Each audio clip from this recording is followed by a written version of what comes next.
تو دوستو یہ بات تو ہم سب بھی جانتے ہیں کہ دنیا کی تاریخ میں سب سے بڑے جانور ڈائناسور تھے۔ کیا آپ کو پتا ہے ڈائناسور کے علاوہ ایک اور جانور بھی تھے؟ اور ایسے ہی 7 سب سے بڑے جانوروں کے بارے میں آج ہم آپ کو بتائیں گے۔ سب سے پہلے بات کرتے ہیں ڈائناسورز کی۔ ڈائناسورز دنیا میں آج سے تقریباً 20 سے 25 کروڑ سال پہلے رہتے تھے، اور آج سے تقریباً 6 کروڑ سال پہلے ڈائناسورز کی نسل کا اس دنیا سے خاتمہ ہو گیا تھا۔ ان کی دفن شدہ ہڈیوں سے ان کے قد وغیرہ کا اندازہ لگایا جا رہا ہے۔ فرینڈ، سب سے پہلے بات کرتے ہیں اس دنیا میں رہنے والے سب سے بڑے سانپ کے بارے میں۔ اس دنیا میں رہنے والے سب سے بڑے سانپ کا نام ایناکونڈا یا پائتھن ہے۔ لیکن کیا آپ کو پتا ہے اس دنیا کی تاریخ میں رہنے والے سب سے بڑے سانپ کا نام ٹائٹینوڈ تھا۔ یہ سانپ آج سے تقریباً 6 کروڑ سال پہلے کولمبیا کے علاقے میں رہا کرتے تھے۔ یہ 50 فیٹ سے بھی لمبا سانپ تھا اور اس کا وزن تقریباً 2500 پاؤنڈ بتایا جاتا ہے۔ یہ 3 فیٹ سے بھی چوڑا ہوا کرتا تھا۔ اس سانپ میں زہر نہیں تھا۔ یہ اپنے شکار کا دم گھونٹ کر اسے زندہ نگل لیتا تھا۔ سائنس کے مطابق یہ پورے مگرمچھ کو زندہ نگل لیتا تھا۔ دوستو، وقت کے ساتھ ساتھ یہ سانپ اس دنیا سے ختم ہوتے گئے۔ جم میں اس سانپ کے اسکلپچر دیکھنے کو ملیں گے۔ اب بات کرتے ہیں سیرین کیمل کی، یعنی کہ شامی اونٹ کی، اور یہ آج کے اونٹوں کے مقابلے میں کئی گنا بڑے ہوا کرتے تھے۔ کہا جاتا ہے کہ یہ زرافے سے بھی بڑے ہوا کرتے تھے۔ ان اونٹوں کا قد 20 فٹ سے بھی اونچا تھا اور ان کا وزن 6000 پاؤنڈ تک ہوا کرتا تھا۔ یہ شامی اونٹ انسانوں کے قابو میں نہیں آیا کرتے تھے اور بہت ہی جنگلی ہوا کرتے تھے۔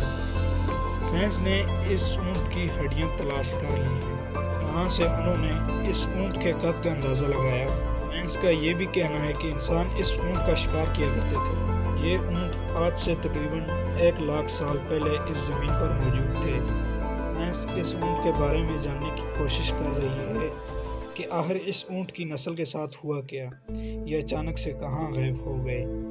دوستو، اب بات کرتے ہیں ایک ایسی مچھلی کی جو کہ پورے ہاتھی کو اپنے دانتوں کے اندر رکھ سکتی تھی۔ اس مچھلی کا نام میگالوڈن تھا، جو وقت کے ساتھ ساتھ ختم ہوتی گئی۔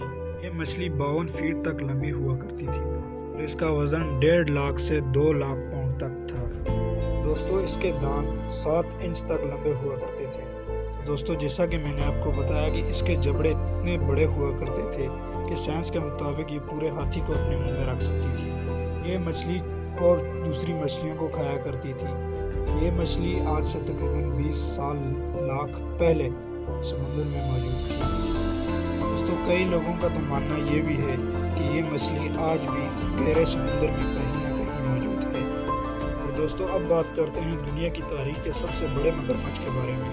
اس مگرمچھ کو سپر کروک بھی کہا جاتا ہے اور ان کا وزن 20 سے 21,000 پاؤنڈ بھی بتایا جا رہا ہے۔ سائنس کے مطابق کو اس مگرمچھ کی ہڈیاں ملی۔ ان کو پتہ چلا کہ یہ مگرمچھ لمبائی میں اور بھی بڑھ سکتا تھا، لیکن ایک اندازے کے مطابق یہ مگرمچھ 40 سال کی عمر میں ہی مر جایا کرتے تھے۔ سائنس کا یہ بھی ماننا ہے کہ دنیا کی تاریخ میں اس سے بھی بڑے مگرمچھ ہو سکتے ہیں۔ دوستو، اب میں آپ کو بتاتا ہوں پیراسیریفیم کے بارے میں۔ یہ تو ایک دوائی کا نام لگتا ہے، لیکن اصل میں یہ ایک جانور کا نام ہے جو اس جانور کو سائنس نے دیا ہے۔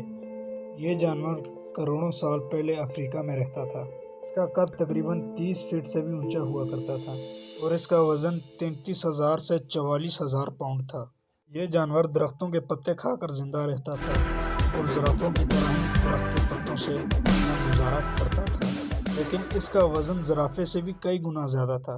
اس کو زرافے اور انسان کے بیچ کا سائنس کے مطابق پیراسیریفیم، جو کہ درخت کے پتے کھا کر زندہ رہتا تھا، اس دور میں افریقہ میں جنگلات کا خاتمہ ہونا شروع ہو گیا تھا اور اس جنگلات کے ساتھ ساتھ اس جانور کی بھی نسل کا خاتمہ ہو گیا۔ اب بات کرتے ہیں اسپائنوسورس کے بارے میں، جو کہ ایک گوشت کھانے والا ڈائناسور تھا۔ 60 فیٹ سے بھی لمبا تھا اور 2 لاکھ پاؤنڈ اس کا وزن تھا۔ اس ڈائناسور کا منہ 6 فیٹ سے بھی لمبا تھا۔ اب آپ سوچ رہے ہوں گے کہ یہ بڑے بڑے جانوروں کو ایسے ہی زندہ کھا جاتا ہوگا، لیکن ایسا نہیں تھا۔ اس کے دانت ایسے بنے ہوئے تھے کہ یہ کوئی بھی سخت چیز چبا نہیں سکتا تھا۔ یہ ڈائناسور پانی میں تیر بھی سکتا تھا اور سمندر کی گہرائیوں میں بھی چلا جاتا تھا اور وہاں مچھلیوں کو اپنا شکار بنایا کرتا تھا، کیونکہ اس کے دانت اتنے مضبوط نہیں تھے۔ تو دوستو، آج کی ویڈیو میں اتنا۔ اگر آپ ویڈیو اچھی لگی ہو تو لائک کر کے سبسکرائب بھی کر دیں۔ ملتے ہیں کوئی اور ویڈیو میں، تب تک کے لیے اللہ حافظ۔